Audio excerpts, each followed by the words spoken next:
Hello everyone, कैसे हैं आप लोग।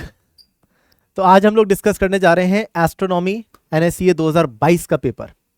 इसमें देखते हैं एस्ट्रोनॉमी के किस तरह के क्वेश्चंस आए थे और कितने क्वेश्चंस आप लोग फिजिक्स के बेसिस पे कर सकते हो। मैक्सिमम क्वेश्चन करीब 14-15 क्वेश्चन तो आप इजीली, अगर फिजिक्स आपको ढंग से आती है, ग्रेविटेशन चैप्टर ढंग से आता है, तो बहुत सारे क्वेश्चन तो ग्रेविटेशन से ही आए हैं।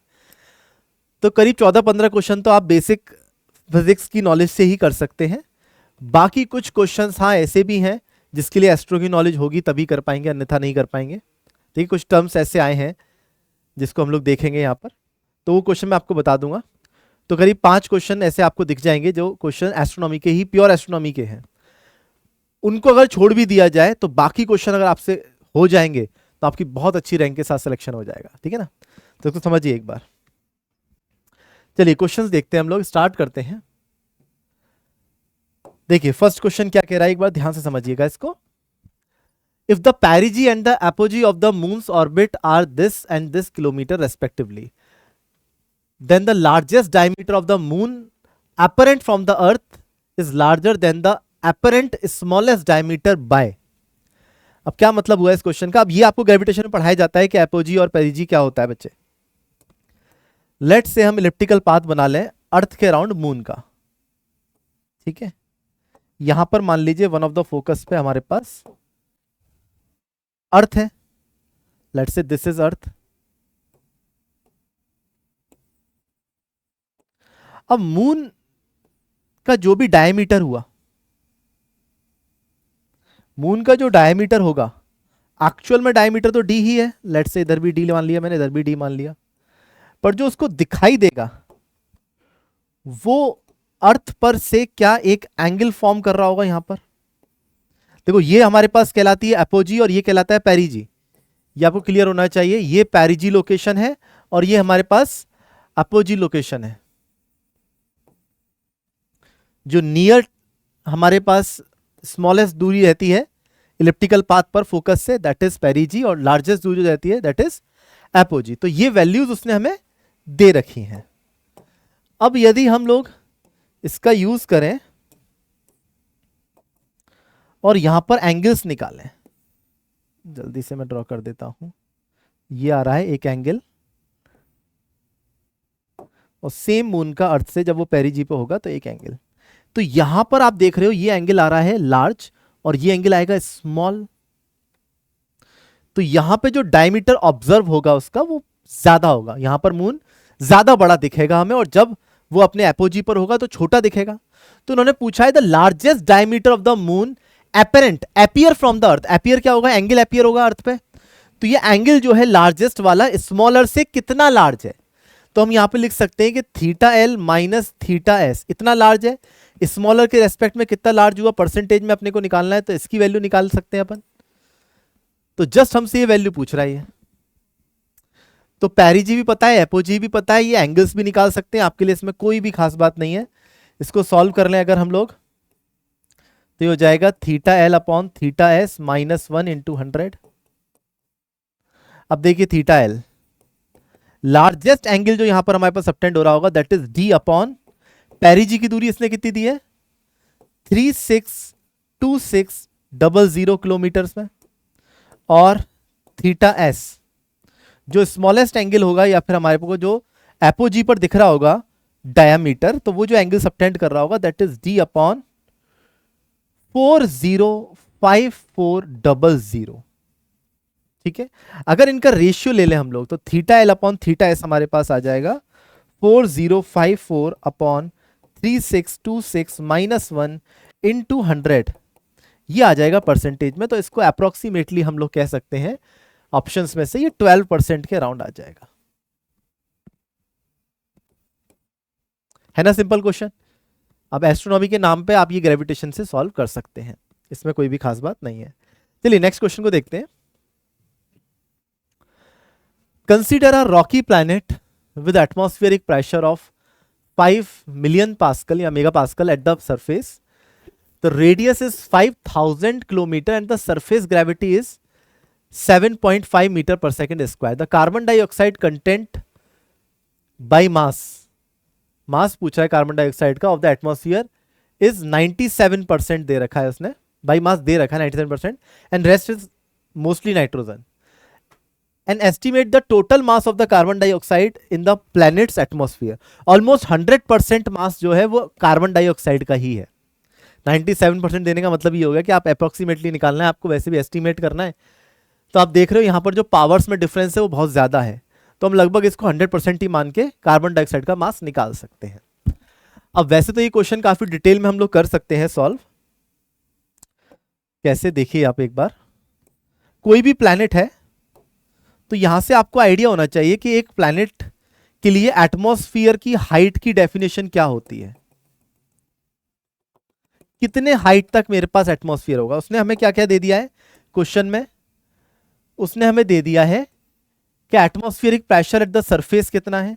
यहां पर प्रेशर पी नॉट पता है हमें, रेडियस इसकी पता है लेट्स से स्मॉल आर, हमें सरफेस पे ग्रेविटी की वैल्यू पता है, एक्सेलरेशन ड्यू टू ग्रेविटी, और कार्बन डाइऑक्साइड का परसेंटेज पता है जिसको हम लोग 100% मान के इस क्वेश्चन को सॉल्व कर रहे हैं. देखिए अब टेक्निकली अगर आपको H का फॉर्मूला पता है, अब इसको हम लोग पढ़ेंगे डिटेल में आगे जाके कभी, कि हमारे पास प्रेशर का फॉर्मूला क्या होता है, P not into E to the power minus KT. अब यहां पर हमारे को प्रेशर जहां पर एटमॉस्फेयर के 1/E टाइम्स हो जाता है वहां तक हम लोग हाइट ऑफ एटमॉस्फेयर कंसिडर करते हैं, और ये हमारे पास जो हाइट का फॉर्मूला आ जाता है दैट इज RT/mg. ये हमारे पास हाइट ऑफ एटमॉस्फेयर का फॉर्मूला होता है. ये एक मेथड सॉल्व कर रहे हैं जो एक्चुअल मेथड होना चाहिए टेक्निकली सॉल्व करने का. बाद में इसका मैं एक शॉर्टकट भी बता दूंगा आपको. ये एक्चुअल हाइट हो गई हमारे पास एटमॉस्फेयर की. अब एक्चुअल हाइट, इसमें R क्या है, यूनिवर्सल गैस कांस्टेंट है, T टेम्परेचर, एब्सोल्यूट टेम्परेचर है, M मास है, molar mass, M is the molar mass of the gas, average molar mass. तो हम लोग यहां पर एटमॉस्फेयर की हाइट निकाल सकते हैं. अब यहां से अगर हम PV is equals to nRT से अगर हम RT बाई मोलर मास को क्या हम P बाई रो लिख सकते हैं, तो ये हो जाएगा हाइट का फॉर्मूला. अब इस हाइट की वजह से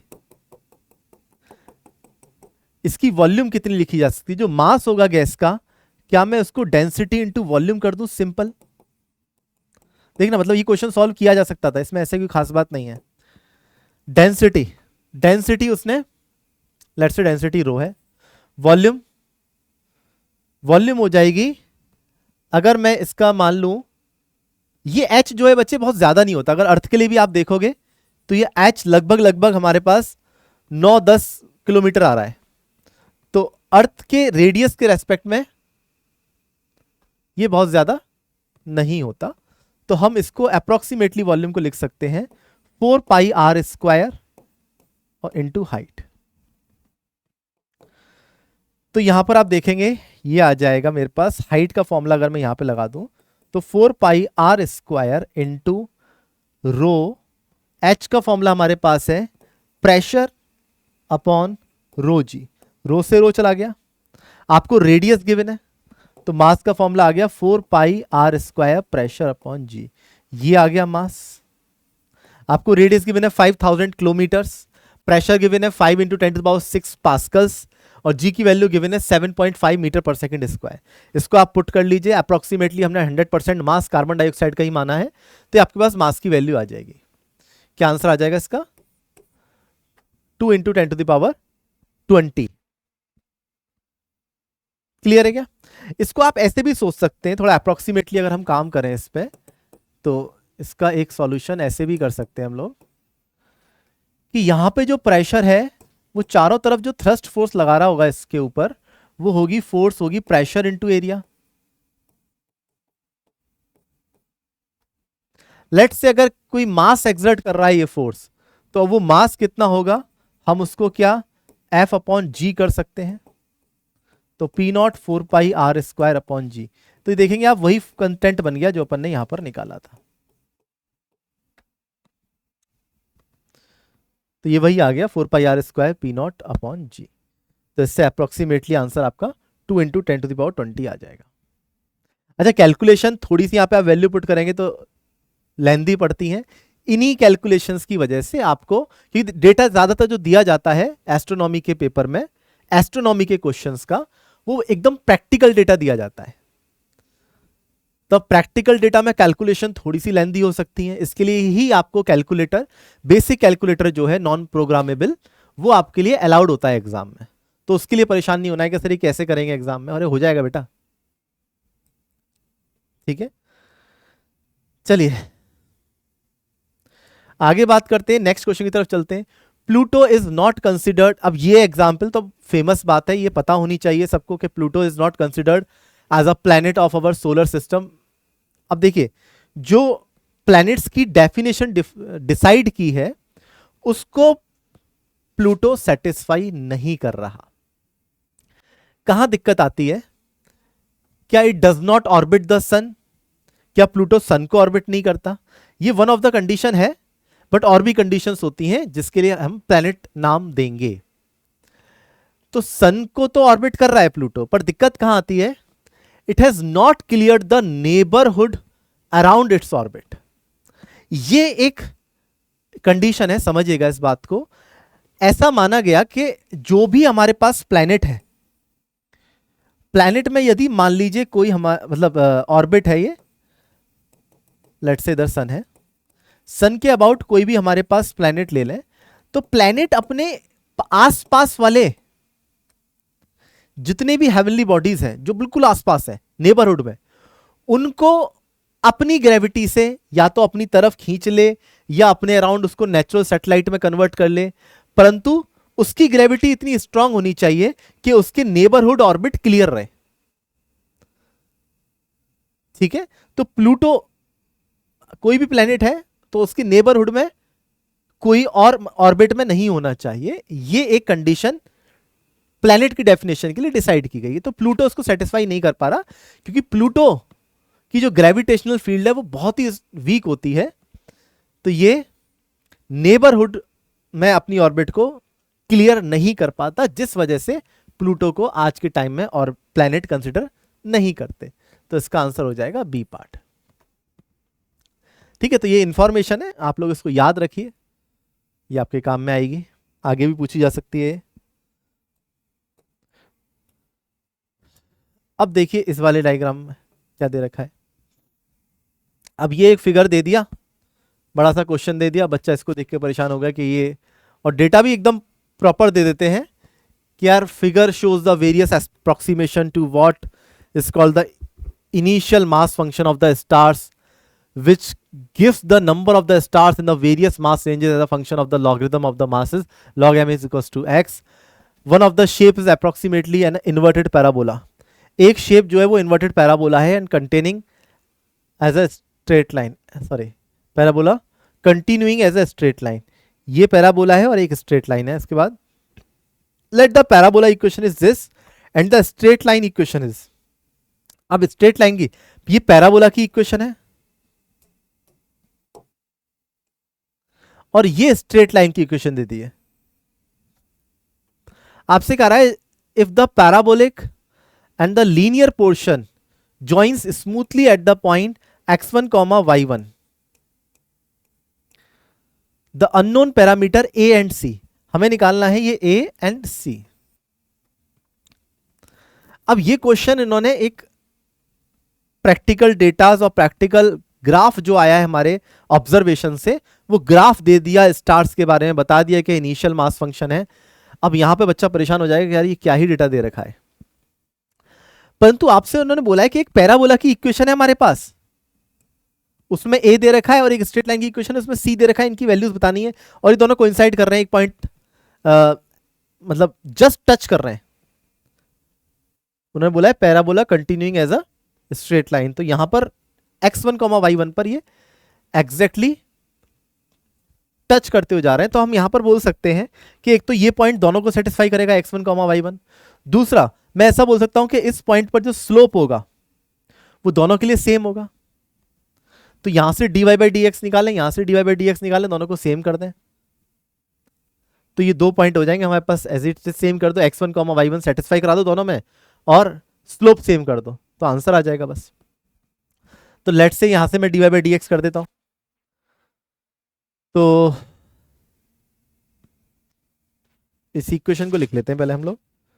ये ग्राफ मैंने यहां पे भी लिखा हुआ है आपके लिए। y is equals to y not plus a into x minus x not का होल स्क्वायर। अगर यहां से dy बाई डी एक्स निकालेंगे तो ये आ जाएगा मेरे पास 0 प्लस ए, इसको डिफ्रेंशिएट कर दिया, ये आ जाएगा 2 times of x minus x not. ठीक है, और यहां से स्लोप हमें y is equal to m x plus c, ये हमें दिख ही रहा है स्लोप कितना है, -2.35। तो यहां से सीधा सीधा a नहीं निकल आएगा बच्चे, a की वैल्यू आ जाएगी -2.35 upon 2 into x minus x not, और x की वैल्यू क्या पुट कर सकते हैं, x1। ये आ गया a की वैल्यू। कौन से ऑप्शन में मैच कर रही है हमारे पास, फर्स्ट ऑप्शन में ही मैच कर रही है, सेकंड में भी मैच कर रही है, नहीं फर्स्ट में नहीं कर रही, सेकंड में ही कर रही है, और थर्ड वाला ऑप्शन देखें एक बार, थर्ड में भी कर रही है। तो ये आप देखें सेकंड और थर्ड में जो a की वैल्यूज है वो एग्जैक्टली सेम दे रखी है जो हमारे आ गया। अब हमें देखना है कि सी ऑप्शन कितना आ रहा है, मतलब सी जो हमारे पास पैरामीटर है वो कितना आएगा। अब सी के लिए हम लोग यहां पर कर सकते हैं कि ए आ गया हमारे पास, वाई दोनों का इक्वल है, तो इन दोनों इक्वेशंस को सेम कर दें, हम इक्वल कर दें।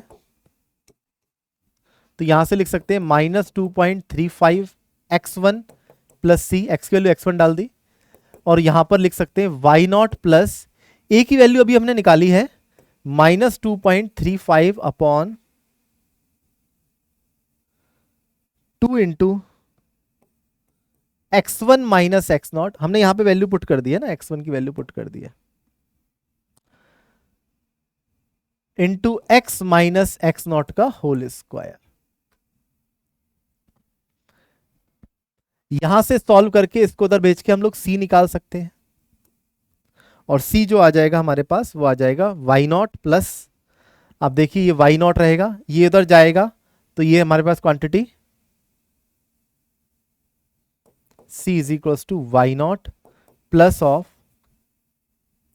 ये देखिए इससे एक ही कट गया, यहां पे बचा है -2.35 x minus x not, x मतलब x1 अपॉन 2, और ये उधर जाएगा तो ये प्लस हो जाएगा 2.35 x1। जस्ट इसको सॉल्व कर लीजिए, आपके पास सी ऑप्शन, मतलब सी की वैल्यू आ जाएगी, और सी की वैल्यू आ जाएगी इतनी। ठीक है, एक बार आप इसको चेक कर सकते हैं, सिंपल है बच्चे। तो क्वेश्चन एक थोड़ा सा खतरनाक सा था देखने में, बट आपको सिंपल मैथमेटिक्स लगानी थी कि यहां पर दोनों के पॉइंट सेटिस्फाई करेंगे और स्लोप दोनों का सेम होने वाला है, तो कोई खास क्वेश्चन नहीं था, ये भी आप लोग बहुत इजीली कर सकते थे। अभी तक ऐसा कोई क्वेश्चन नहीं है जो आप फिजिक्स की नॉलेज से नहीं कर सकते थे। आगे देखते हैं। Astronomers discovers an exoplanet, a planet orbiting a star other than the sun that has an orbital period of 4.5 times of Earth years in a circular orbit around its star. The star has a measured mass of, ठीक है, the radius r of the exoplanet orbit is approximately, उसने बोला है कि एक circular orbit में घूम रहा है, लेट से कोई स्टार है, ये कोई स्टार है जिसका मास हमें गिवन है, इसका मास हम कैपिटल एम मान लेते हैं, ये हमें गिवन है। उसने बोला है कि एक प्लैनेट जो कि एक्सो प्लैनेट है वो इसके अराउंड स्मॉल एम मास है और इसके अराउंड घूम रहा है। बहुत बढ़िया बात है, घूम रहा है तो अंदर की तरफ जो फोर्स है Gm1 m2 upon small r square, ये आर पूछ रहे हैं आपसे, this must be equal to m omega square r. तो यहां से हम इसको लिख सकते हैं 2 पाई अपॉन टी का होल स्क्वायर, तो यहां से हमें क्या निकालना है, आर निकालना है, तो हो जाएगा आर क्यूब, तो G M upon 4 pi square upon t square into r cube. ये आपको याद भी होता है सीधे सीधे कि आर क्यूब को हम लिख सकते हैं G m into t square upon 4 pi square. अच्छा, ये सारी वैल्यूज हमें याद है क्या अभी, ये सारी वैल्यूज हमें याद है, हमें आंसर चाहिए एसआई यूनिट में, तो ये सारी वैल्यूज हमें एसआई यूनिट में याद है। मतलब एम की वैल्यू इसने दे रखी है 3.7 into 10 to the power 30 kg। M की वैल्यू हमारे पास है, जी की value 6.67 into 10 to power -11। Time period हमारे पास हो जाएगा 4.5 अर्थ ईयर।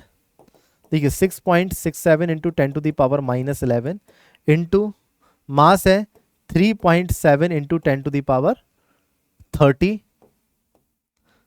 अर्थ का मास तो वैसे टेबल में दे रखा होता है initially, but 2 into 10 to power 30 ले रहे होते हैं हम लोग। सन का मास, टाइम पीरियड जो यहां पर दे रखा है 4.5 अर्थ ईयर।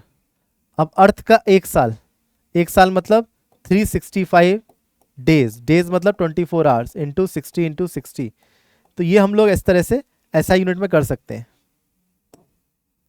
अपॉन 4π²। इस तरह से आप सॉल्व करके इसको निकाल सकते हैं, आपके पास आंसर आ जाएगा। फिर क्यूब रूट लेना पड़ेगा और आंसर आ जाता है इसके शायद approximately 5 into 10 to the power 11।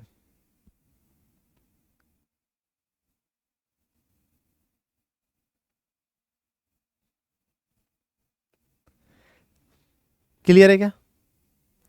कोई भी परेशानी यहां तक?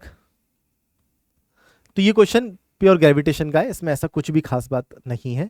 ये क्वेश्चन तो मतलब 100% हर बच्चे ने ये क्वेश्चन तो लिखी होगी, सॉल्व कर पाया होगा नहीं कर पाया होगा, कैलकुलेटर लेके गया होगा वो बेसिक वाला या लेके नहीं गया होगा, उस पर डिपेंड कर रहा है। बट आप बेसिक कैलकुलेटर जरूर लेके जाएं, non programmable. Okay, next question की तरफ चलते हैं। ये कह रहा है the orbit of Halley's comet about the sun is such that it arrives at perihelion every इतना years. If the perihelion distance is this, the aphelion distance is approximately. अब देखिए वही पेरिजी अपोजी, पेरिहेलियन और aphelion है हमारे पास यहाँ पर। समझिए लेट्स से यहाँ पर हमारे पास सन है, ये सन है, ये जो पेरिजी है इसी को पेरिहेलियन कह रहे हैं हम लोग यहाँ पर।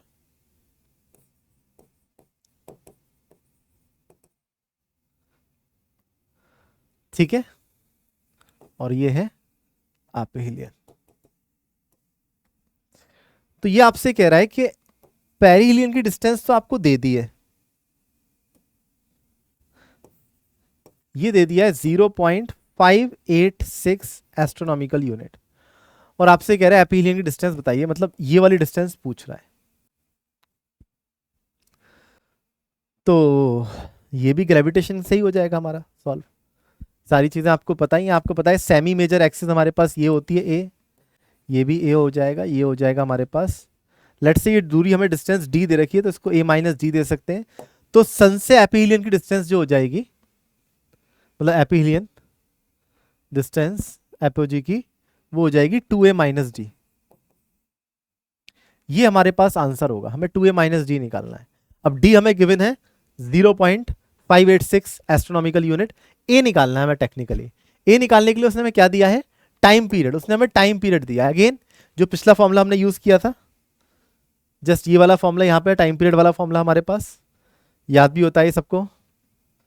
T square is equal to 4π²r³, मतलब यहां पर हो जाएगा semi major axis a³ upon gm।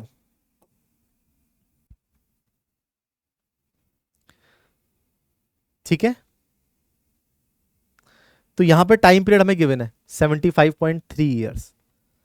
इसको बिल्कुल ऐसा यूनिट में करके सारी वैल्यूज यहां पर हम रख देंगे। Mass of sun, mass of सन चाहिए अपने को, तो वो हमें पता होता है, मास ऑफ सन लेना है आपको 2 into 10 to the power 30 kg, जो आपके स्टार्टिंग में एस्ट्रोनॉमी के पेपर में दे रखा होगा। ए निकालना है यहां से ए आ जाएगा, बस ए यहां पर आप पुट कर देंगे, दैट्स ऑल। अच्छा, यहां से जो ए आएगा हमें देखो आंसर एयू में निकालना है, मतलब एस्ट्रोनॉमिकल यूनिट में निकालना है।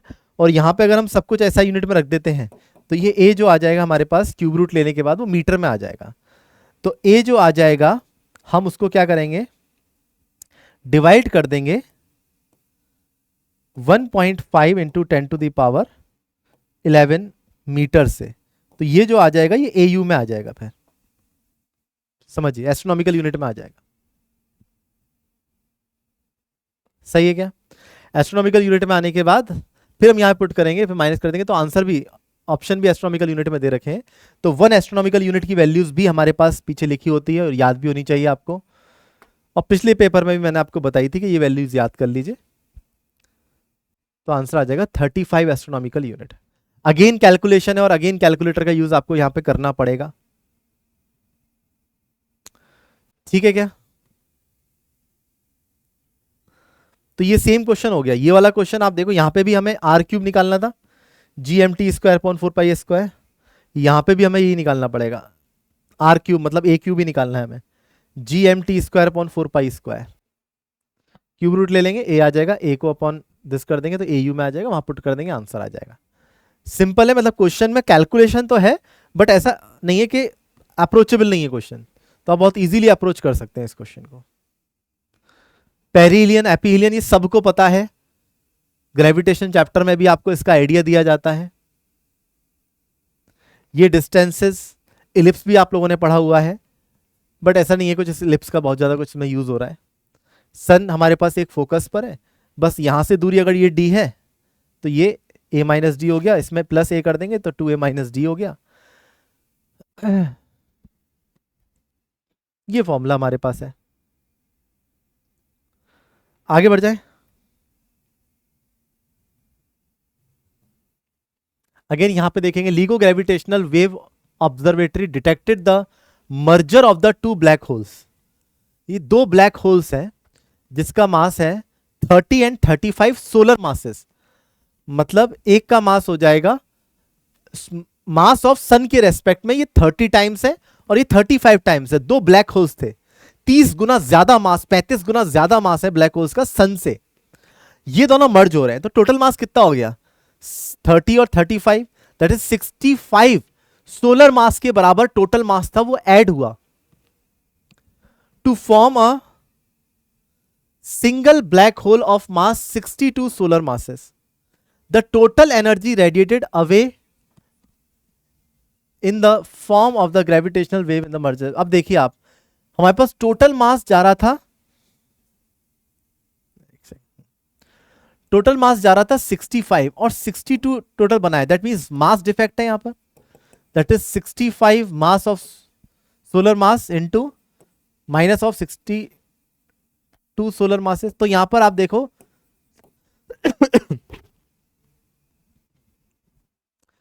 3 सोलर मासेस का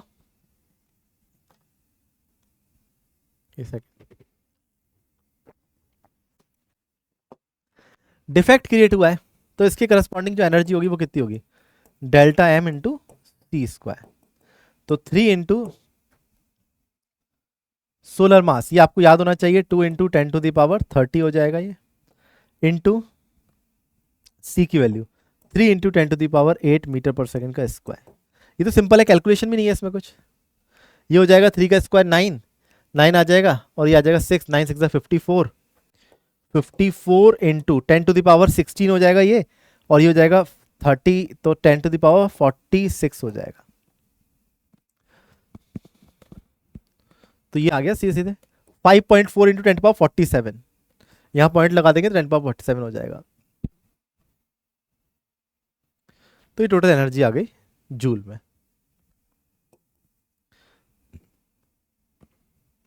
बेसिक है। नेक्स्ट क्वेश्चन देखते हैं।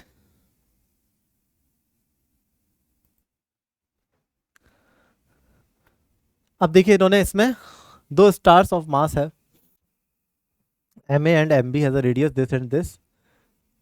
अच्छा, रेडियस दोनों की सेम इन्होंने इधर बता दी है, मास दोनों के इक्वल नहीं है। Star A has a constant density, star A की डेंसिटी कांस्टेंट है and the density profile of the star B is, यहां पे डेंसिटी वेरी कर रही है। The gravitational acceleration GA of these 2 stars. Simple है ये, बेसिक ग्रेविटेशन। इनफैक्ट इलेक्ट्रोस्टैटिक्स में ज्यादातर इस तरह से प्रैक्टिस करी है आपने। इलेक्ट्रोस्टैटिक्स और ग्रेविटेशन में एनालॉजी है, तो जिस तरह से आप इलेक्ट्रिक फील्ड निकाल लेते हैं कि स्फीयर के किसी भी आर पॉइंट पर, उसी तरीके से जी निकाला जाता है, तो सेम वैसे ही है। खैर, ये मान लीजिए यहां से आर दूरी पर आपको अगर जी की वैल्यू रखनी है, तो that G is equal to G, इसके अंदर जो भी मास आ रहा होगा मास अपॉन आर स्क्वायर, ये रहेगा ए। तो आप देखेंगे जी मास हो जाएगा, जब ए के लिए बात कर रहे हैं हम लोग, डेंसिटी कांस्टेंट है, तो rho not into 4/3 pi R A cube upon R A cube नहीं,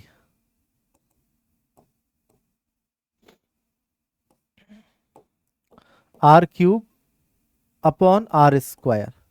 तो हमारे पास देखो जी ए की जो वैल्यू आ गई, that is G rho not 4/3 pi r, इतनी आ गई, ये कट जाएगा इससे।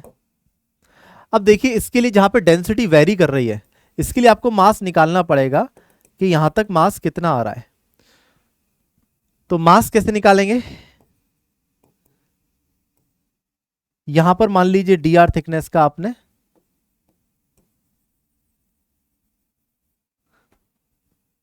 ये एक छोटा सा हेमिस्फीयर, ये हमने सॉरी हॉलो स्फीयर कंसिडर किया, तो density rho into 4 pi are square D R, इसको इंटीग्रेट करना है सिर्फ। रो की वैल्यू हमें दे रखी है rho not into 1 minus R upon are into 4 pi are square D R, इसको इंटीग्रेट कर देंगे हम लोग 0 से r तक। इसको नेक्स्ट पेज पे करता हूं मैं। तो मास देखिए b के लिए आ जाएगा, रो नॉट बाहर आ जाएगा, 4 पाई बाहर आ जाएगा, ये जो इंटीग्रेशन के पास बचेगा दैट इज आर स्क्वायर को अंदर मल्टीप्लाई कराएंगे, तो यहां आ जाएगा r square minus r cube upon are into d are.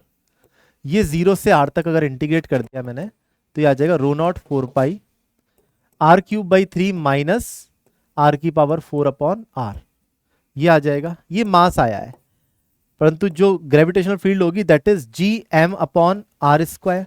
तो जी मास की वैल्यू पुट कर दी रो नॉट 4 पाई, यहां से एक काम करते हैं आर क्यूब कांस्टेंट ले लेते, कॉमन ले लेते हैं, आर क्यूब बाई 3 निकाल लेते हैं। आर क्यूब बाई 3 अगर मैंने कॉमन निकाल लिया तो 1 minus 3 r by r upon are square, r square से आर स्क्वायर गया ये, तो एक आर बचेगा। तो यहां पे अगर आप ध्यान से देखें तो मेरे पास जी रो नॉट 4/3 पाई आर, ये भी तो ये बनना है जी रो नॉट 4/3 पाई आर, ये पूरा तो जी ए बन गया। तो जी बी जो आ गया वो आ गया G A times of 1 minus 3 R upon capital R. Option में है ये रहा ए ऑप्शन। सिंपल फिजिक्स का क्वेश्चन था, इसका एस्ट्रो से कोई भी लेना देना नहीं है।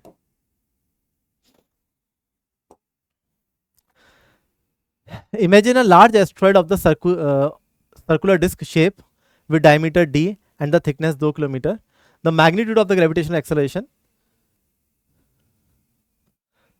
डायमीटर देख रहे हो, थिकनेस देख रहे हो, अब उसने h दे दिया है 100-200 मीटर ऊपर, तो अबव द सरफेस। तो ये तो आप जैसे इलेक्ट्रिक फील्ड में करते हैं कि हमारे पास जस्ट आउटसाइड द कंडक्टर जो इलेक्ट्रिक फील्ड रहती है वो यूनिफॉर्म रहती है, परपेंडिकुलर रहती है, सिग्मा अपॉन एप्सिलॉन नॉट कर रहे होते हैं। सिमिलरली हम लोग बोल सकते हैं कि जो मास है उससे ग्रेविटेशनल फील्ड जो रहेगी बिल्कुल पास, वो ऑलमोस्ट यूनिफॉर्म रहने वाली है। एज पे नहीं जाना है अपने को, सरफेस पर ऑलमोस्ट यूनिफॉर्म रहने वाली है। तो इसने पूछा है approximately to have the same value everywhere above the disc but not nearly the edges, ये आंसर हो जाएगा। नेग्लेक्टिंग द ऑर्डर मतलब h बहुत छोटा है, उसने बोला है कि h/d को नेग्लेक्ट कर सकते हैं, तो h काफी छोटा है d से, तो इस वजह से हम बोल सकते हैं कि डिस्क के पास ऑलमोस्ट जी यूनिफॉर्म होगा और उसके एजेस पर जाओगे तो वहां पर दिक्कत हो जाएगी, वहां पर नहीं कर सकते हम लोग, सिर्फ जहां पर यूनिफॉर्म सरफेस है वहां पर इस तरह से काम कर सकते हैं। तो ये भी इलेक्ट्रोस्टैटिक्स से आंसर देना आपके लिए काफी आसान है। ओके ये करेंगे। If the surface temperature of star is this in which the colour would appear, okay in which colour would it appear in the colour photograph. तो ये आपको पता है कि अगर टेम्परेचर इतना है तो स्टार के लिए हम लोग ये यूज कर सकते हैं Wien's displacement law, black body के लिए आपको इसकी वैल्यू पता होती है। तो ये आ जाएगा b अपॉन टी। तो 2.8 इंटू 10⁻³ ठीक है, ये केल्विन मीटर में होता है, अपॉन ये दे दिया इन्होंने 6000 केल्विन। तो ये अप्रोक्सीमेटली कितना आ जा रहा है बच्चे?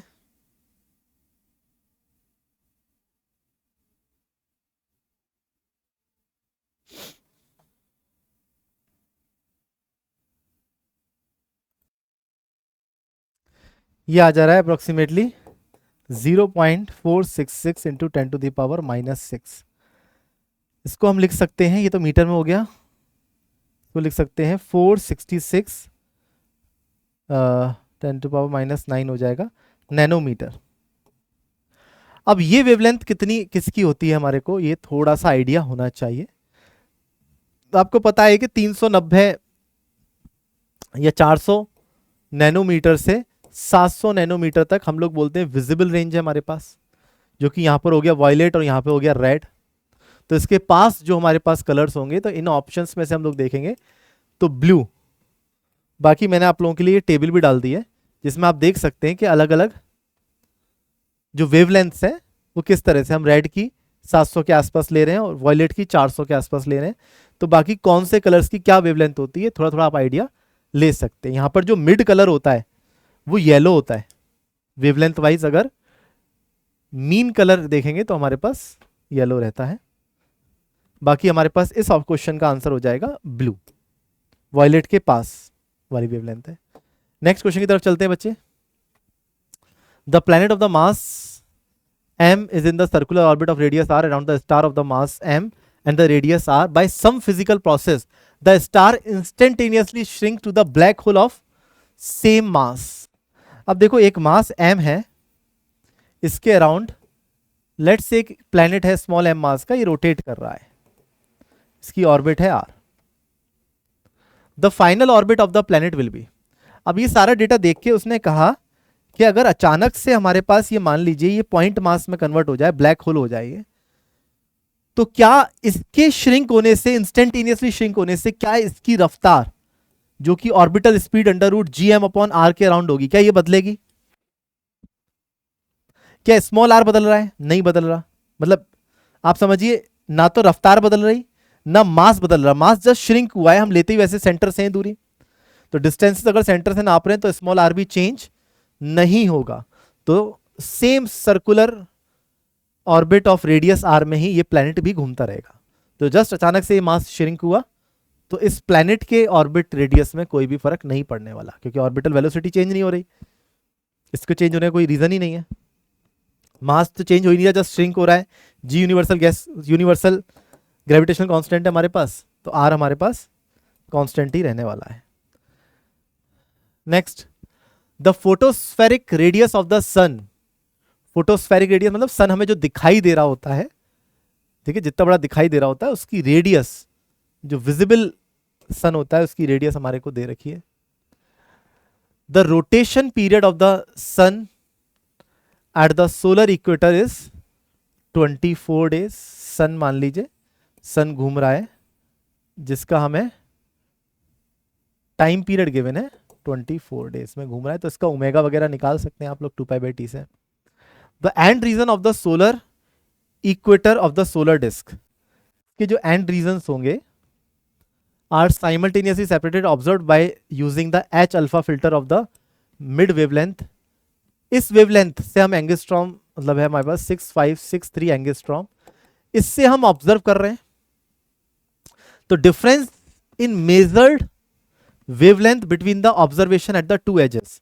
अब इन दोनों एजेस पे जो हमारे पास वेवलेंथ आएगी उनमें डिफरेंस कितना होगा? ऑब्वियसली यदि मान लीजिए ऐसे घूम रहा है तो ये वाला कॉर्नर हमारे पास आ रहा होगा और ये वाला दूर जा रहा होगा, तो जो दूर जा रहा है वहां पे रेड शिफ्ट हो रहा होगा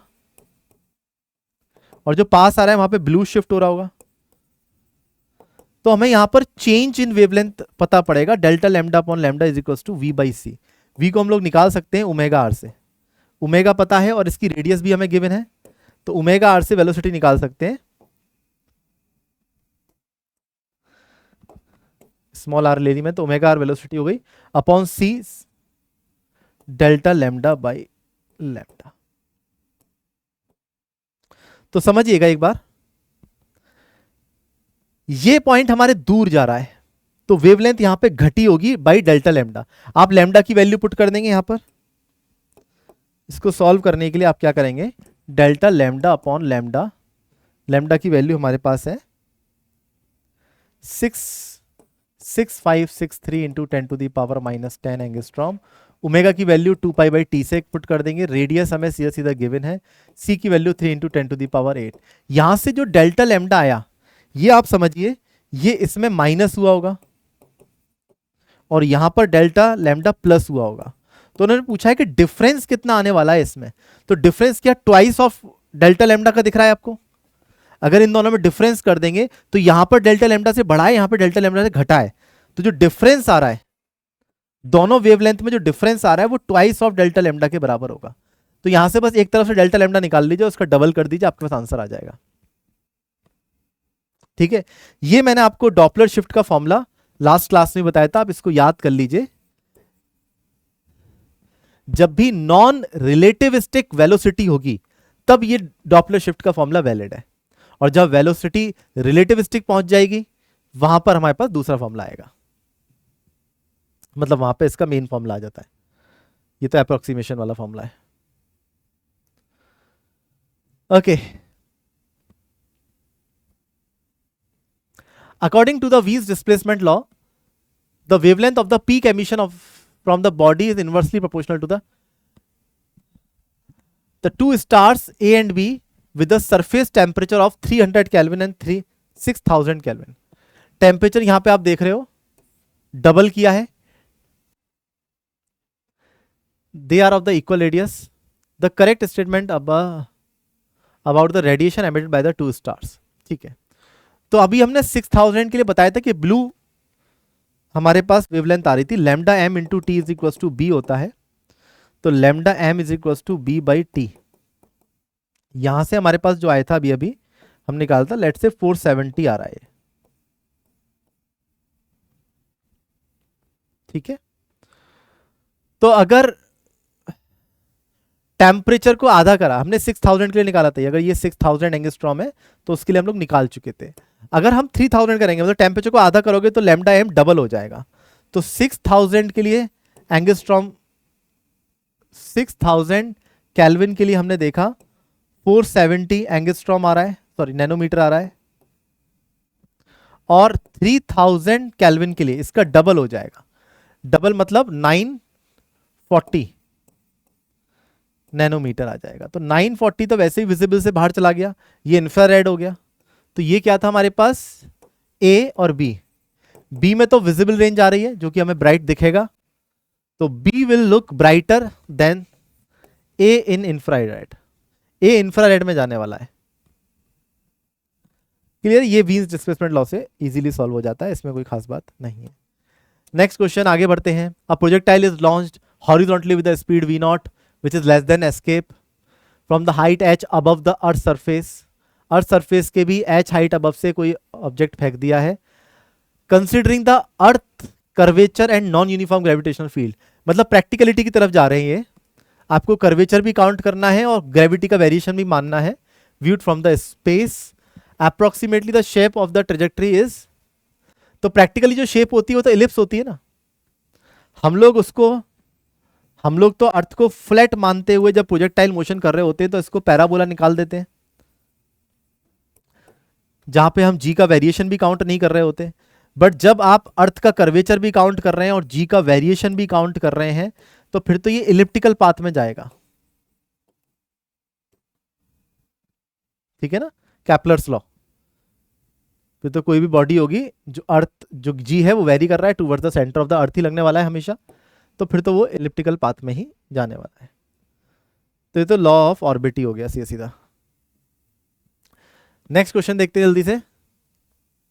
देखो मैं फास्ट बता रहा हूं आपको ताकि आप इस चीज के साथ कंफर्टेबल हो जाएं कि हाँ यार इजीली क्वेश्चन सॉल्व कर सकते हैं। ठीक है ना, the distance to a latitude circle of the from the पोल,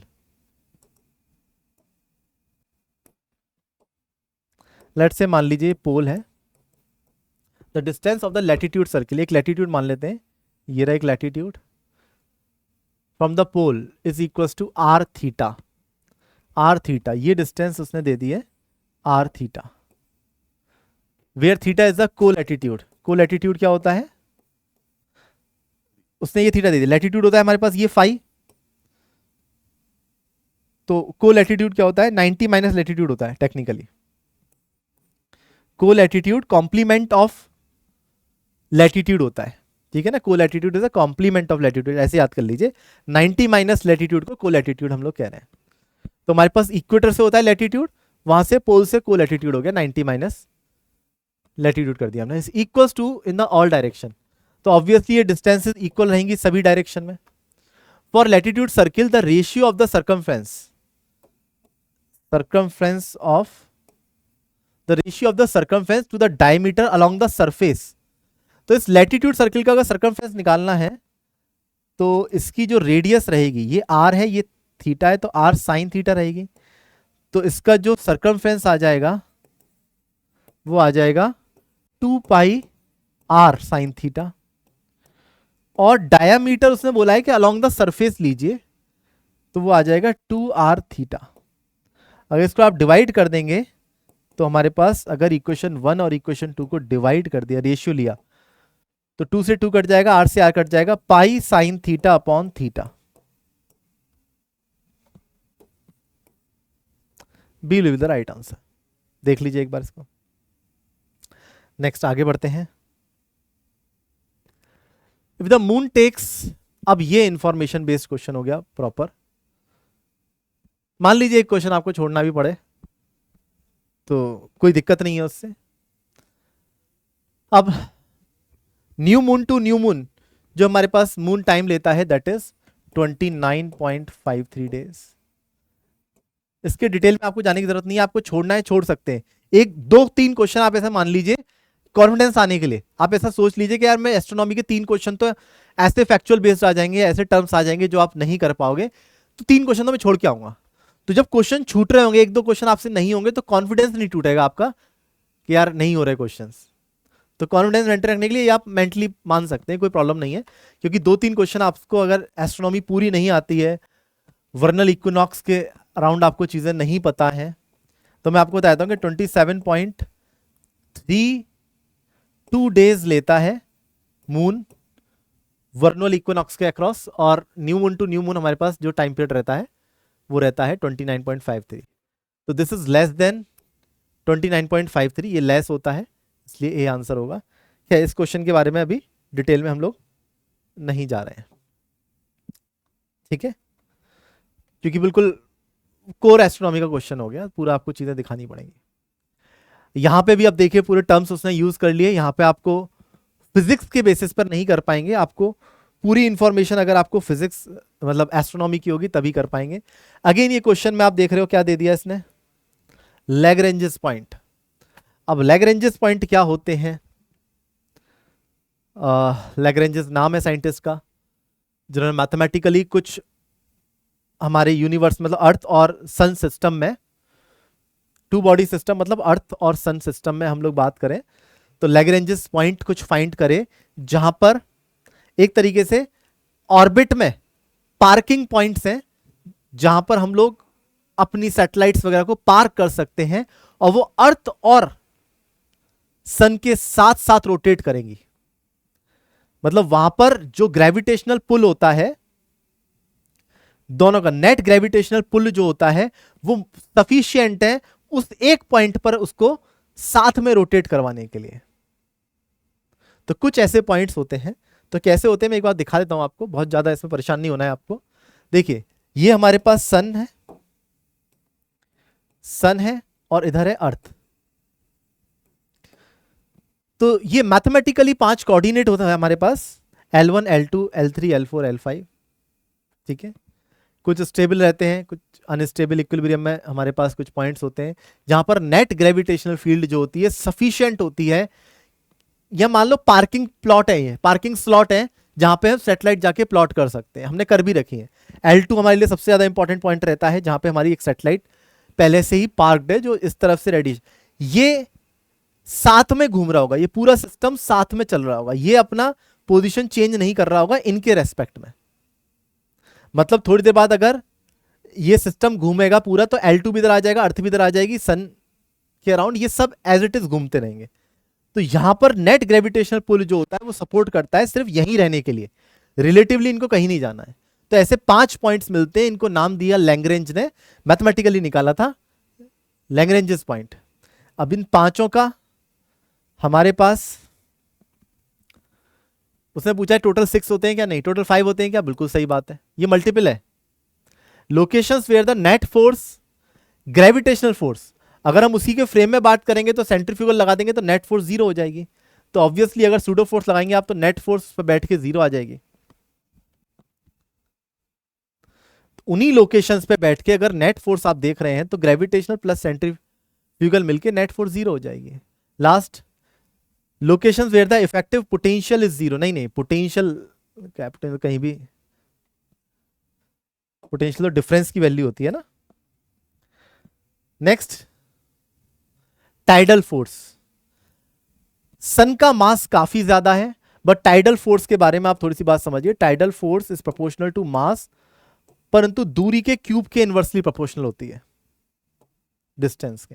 तो मास तो सन का काफी ज्यादा है परंतु उसकी दूरी भी काफी ज्यादा है, जिसकी वजह से टाइडल फोर्स सन की मून के रिलेटिव काफी कम होती है। मून का मास कम है, सन से काफी कम है, परंतु दूरी सन के रेस्पेक्ट में काफी कम होती है मून और अर्थ के बीच में। तो टाइडल फोर्स जो रहती है मून के द्वारा काफी ज्यादा होती है। तो इस बात को आप लोग याद रख सकते हैं कि tidal force by the moon gravity is stronger than the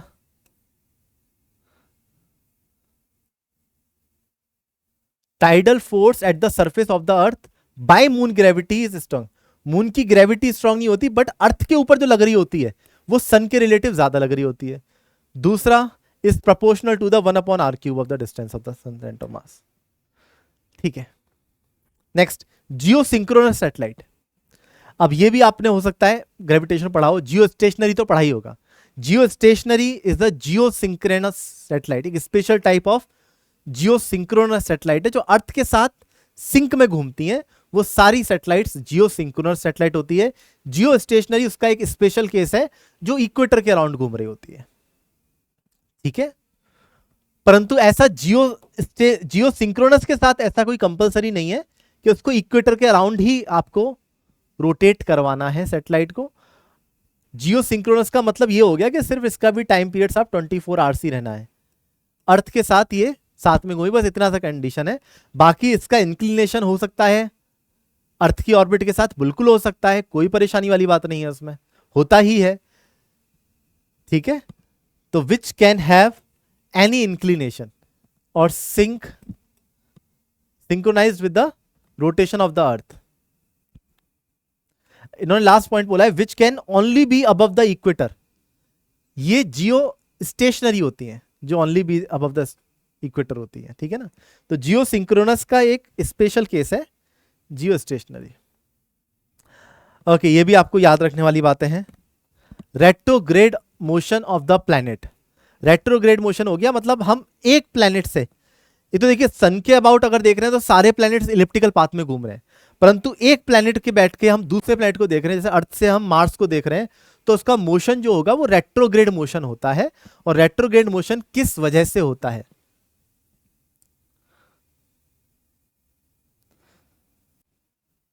तो अगेन ये बातें आपको याद रखनी है। रेट्रोग्रेड मोशन जो होता है